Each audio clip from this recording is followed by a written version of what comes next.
Hello, everyone. I'm Eddie Turner. I'm the president-elect for ATD Houston, the Association for Talent Development's Houston chapter. And at ATD Houston, it's all about talent. I'm here today with Nancy Parsons.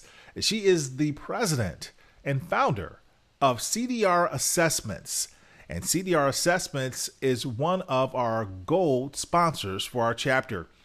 We are so grateful to Nancy and her organization for all that they do for us throughout the year as a chapter sponsor, and also she sponsors several of our conferences throughout the year.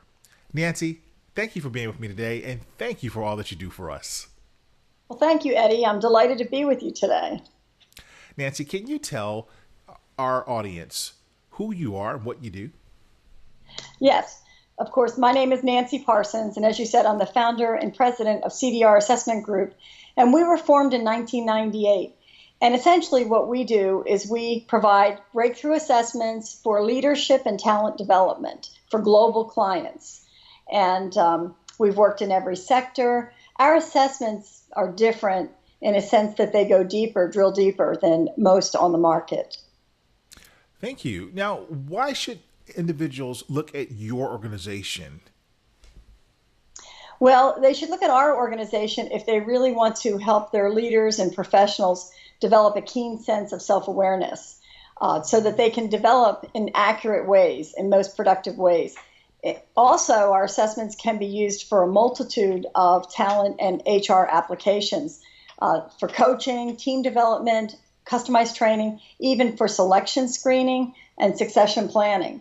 So it's kind of a one-stop shop, and you only have to take the assessments once. So it's really a value add that way for an organization. And you can use the data for many different applications once someone takes the assessments. That sounds very intriguing. So there are a lot of people that are in this space, a lot of organizations. What makes you different? What's the thing that they miss if they go to someone else besides CDR assessments? Well, they're going to miss the level of detail and the accuracy that we provide. In our character assessment, which gives you like the baseline, what makes a person tick, where are their strengths, what are their gifts, as well as where are their gaps, we have 7 primary scales and 42 subscales to give you individual differentiation. No one else matches what we do there. And on our risk assessment, we measure 11 risks, and we go into great detail, and we're very candid about those risks. Others may talk about ineffective coping skills, but not as directly as we do. And our last piece, the drivers and rewards, measures one's intrinsic motivators. We have 10 facets that we measure, and under each one of those, there's 5 subfacets. So, for example, if someone's high driver is amusement and hedonism, we have 5 then buckets of what is it that makes you happy? What do you like to do to satisfy that need? So again, no one matches us in this scope, and also I think the thoroughness and ease of use.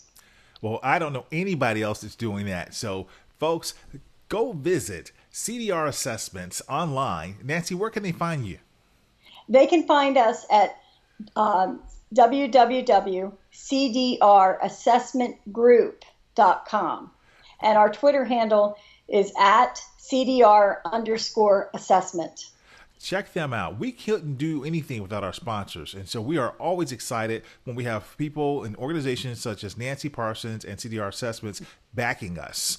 So one other thing, I got this wonderful gem in the mail. And this book that you just wrote, Fresh Insights to End the Glass Ceiling, is fascinating. And my cursory glance through it when I just got it, I couldn't wait to get it open. The first thing that jumped out was all of the stats and charts. This isn't light reading. You've really put some meat in this book. Tell us about that, if you would. Yeah, the book is essentially, it's about the research that we did about the glass ceiling. And what we learned was what's causing it is not what people think. So therefore, today's solutions on women in leadership initiatives just aren't working. So the 3-part research, we first looked at personality differences, and by way of strength and character, both men and women are equally capable to serve as leaders. But where we found the differences were in the risk factors. And what happened was there was a statistically significant difference for women versus men in the fact that they had high worrier scores, meaning that under pressure, adversity, and conflict, they tend to pull away, retreat, overanalyze, overstudy, and they have a fear maybe of speaking up because they don't want to make a mistake.